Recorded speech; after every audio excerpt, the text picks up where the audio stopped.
There is a pattern that I've seen happen in companies over and over again. We come in our research activities or in our consulting work and agree with the company to work on a specific data-driven use case. And the company says, we have tons of data. And they are convinced that they are able to collect the data and from the large, vast amounts of data that they have in order to support this use case. Until we start looking into the details, and then, surprise, we find out that even though there is lots of data, the data that we need in order to support this use case is simply is not available. It's just not there. And in our experience, or in my experience, there are three factors or three causes that are at the heart of this. The first is cost optimization. I mean, that's something that every engineer has to deal with, but collecting data for which there is no clear use case is generally considered wasteful. I mean, it consumes compute power, storage, communication bandwidth, and especially companies that put very large numbers of devices on the market, sometimes even millions. The cost associated with all this data, if you would collect it, can become quite significant, and people simply do not collect the data because it's too costly and there is no clear use case. The second thing that we've seen is that data is often collected in a way that removes or limits the amount of contextual information that is available. So, for instance, in one of the automotive companies that we work with, there is one data item that is collected, which is engine temperature in a vehicle, but it is collected without any contextual information.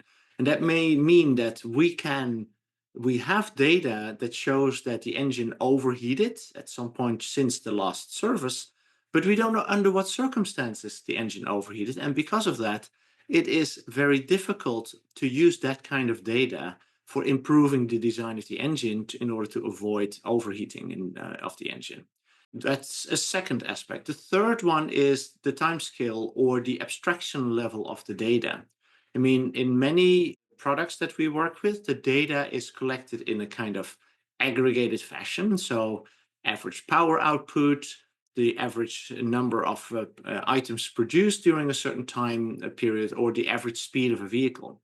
But many use cases actually require real-time data with a granularity that is much higher than the data that is actually being collected. So even if you have the right data, if the granularity of that data is not at the level that you need it to be, it is still not really helpful. And you have to go out and in some way collect new data.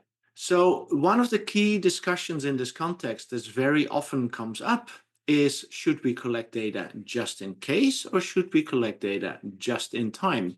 And although I do recognize that the just in case people do have points, there are certain types of use case that simply require very long periods of data collection before you can actually do something with that data. But in practice, my experience shows that almost very often the data that was collected just in case simply is not of the right granularity and doesn't contain the information that we actually need to in order to address a use case.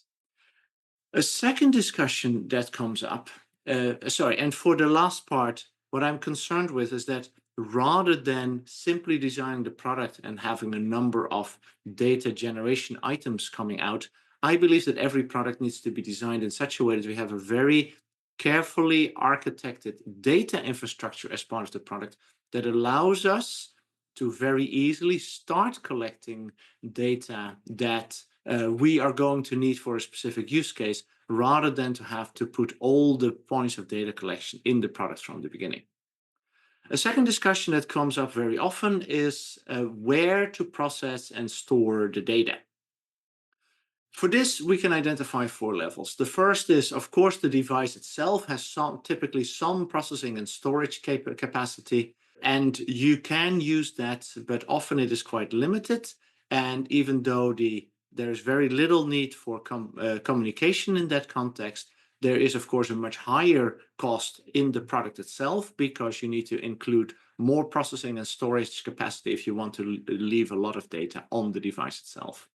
The second is in the context of the device. For instance, in a factory, you very often have some form of edge computing and storage capacity available. And that you can then use as the next level where you process and store data. And there are use cases where, for instance, you have multiple devices where you want to be able to calibrate or connect different devices and compare the data coming from them. Third, many companies have some kind of on-premise infrastructure, a kind of internal private cloud of some kind, or some other kind of infrastructure. And that's the third place that we see companies store things. The advantage, of course, here is that it's a CapEx situation, so you pay for the compute. But after that, any processing and any storage that you do on that infrastructure is actually free. And of course, finally, you have the public cloud setup where anyone from GPC to AWS to Azure, many companies have some kind of public cloud setup where they basically store and do some processing as well. Here, the business model is, of course, much more OpEx based. It's often usage based. What architects need to really be careful about is designing what data to store where to process the data, and then where to store data for future use cases. And that is, of course, a balancing of cost and value that we're creating in these different contexts. One of the common misconceptions that I ran into is that people assume that the public cloud is always the cheapest. And that is simply not the case. I mean, uploading data, storing data in the cloud is indeed very cheap. But if you want to process the data or download it to your own infrastructure, the business models are basically such that that's when you start to pay. Then things rapidly become very expensive. So I think from a cost optimization perspective, you have to be really careful on deciding where do you store what and where do you process, because uploading everything to the cloud and then downloading it to your own infrastructure or even doing the processing in the cloud can become extremely expensive.